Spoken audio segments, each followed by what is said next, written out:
sobre el consumo de drogas, de estupefacientes y demás. Y uno por ahí se ve bombardeado de todos lados con operativos, con programas y un montón de cosas más. Pero como padre de familia, por ahí uno que tiene chicos en edad de plena adolescencia, se pregunta cómo lo encara uno, o cómo comienza a vivirlo, cómo se mete en el tema, porque debe ser una de las partes más difíciles, ¿no?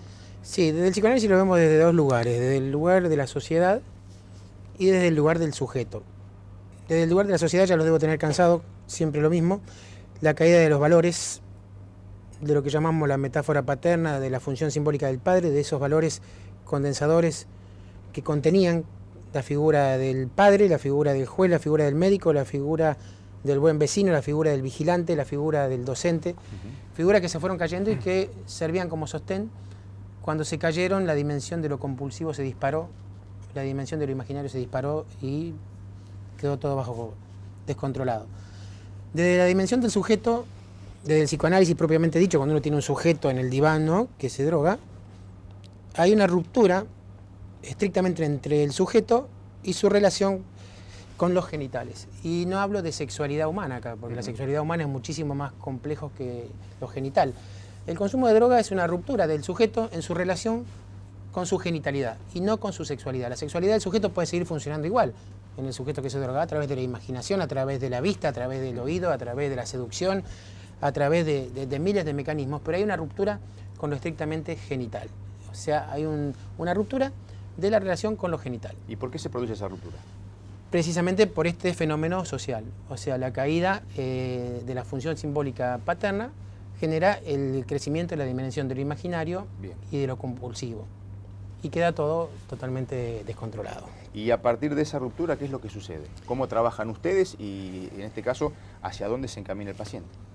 Sí, nosotros tratamos de que, en primer lugar, el sujeto recomponga su relación con su genitalidad, ¿no?, y con su sexualidad, que recomponga su relación familiar, porque esto que nosotros decimos de la función simbólica del padre, que es muy simbólico, que es muy etéreo, también observamos que en las familias hay una caída o una disminución de la función real del padre. O sea, no hay simplemente a nivel social un padre simbólico caído en cuanto que cayeron los valores sociales. También cayó el padre de familia como padre. O sea, hoy tenemos padres ausentes, padres con figuras que no son lo suficientemente solventes en lo moral como para dar ese sustento para que la persona se pueda constituir con los límites que necesita para poder, gracias a los límites, delimitarse y crear una buena relación con su sexualidad, que es lo que lo va a proteger a futuro de este peligro.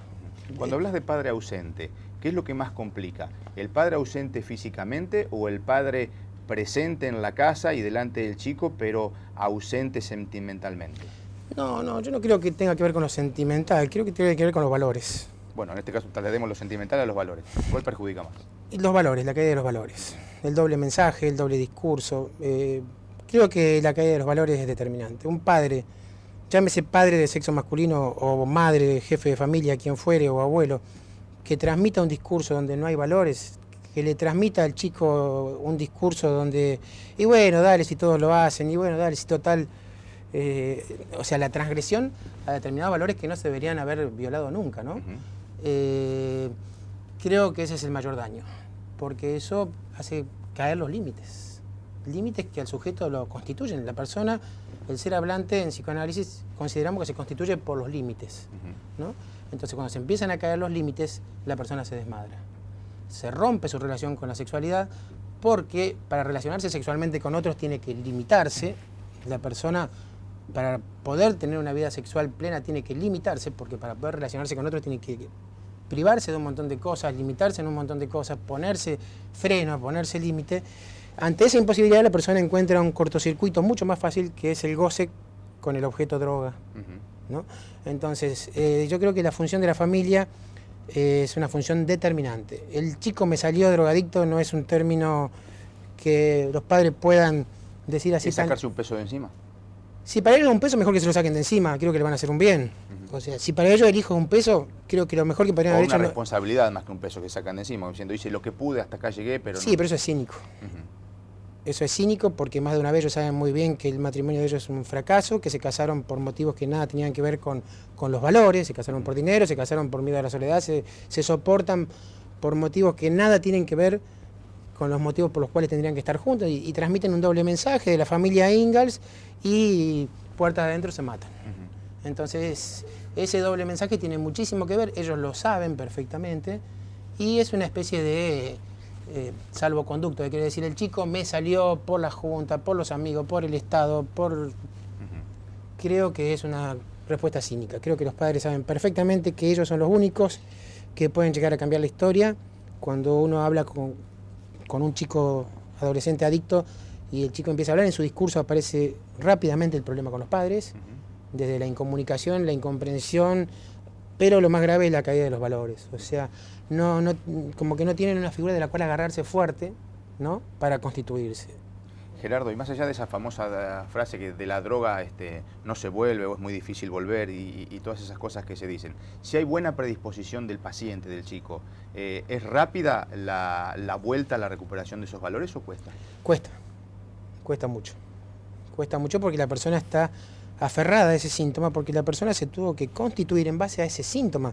No se pudo armar y estructurar en base a los límites, como se armaba antes, hace 50 años atrás, una persona, en base a todos estos límites que nosotros siempre comentamos, que era mucho más sencillo armarse en base a esos límites, ¿no?, en base a esos modelos que copiar. La persona se tuvo que estructurar en base a un síntoma, que es su relación con la droga, con un químico, porque por no poder tener límites no puede relacionarse bien en lo sexual con otras personas, por esto que explicaba, que para relacionarse sexualmente hay que ponerse freno, hay que ponerse límite, hay que castrarse, como decimos nosotros.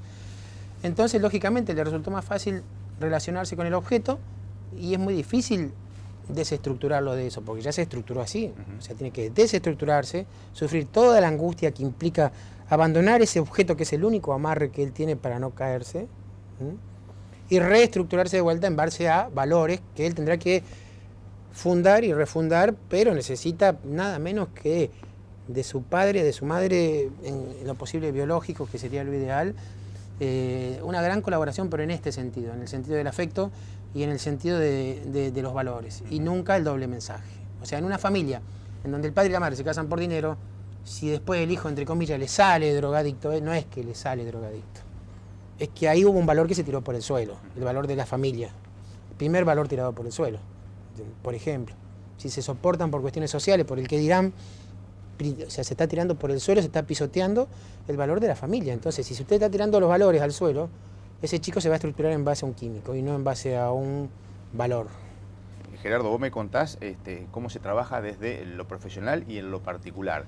Desde el Estado, por ahí vemos o entendemos de la lucha contra el narcotráfico, de voltear kioscos, meter preso gente y demás.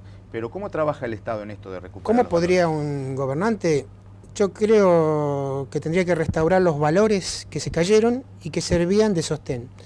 Valores que condensaban en determinados nombres lo que es el padre, ¿no?, y lo que es el límite, y el límite nos permite relacionarnos con los demás. El límite nos permite saber hasta dónde terminan nuestros derechos y empiezan los del otro.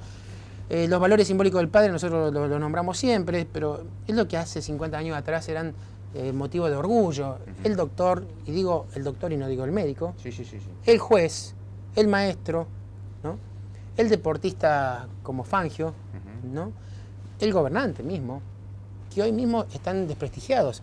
El juez toma una decisión y tiene que estar pensando si cuando toma esa decisión si la puede tomar y si puede aplicar la ley como la tiene que aplicar, las repercusiones que va a traer eso. El maestro, cuando le pone un 1 al chico, tiene que pensar que va a venir la madre, le va a hacer un escándalo, lo van a echar del colegio y encima la madre le va a pegar.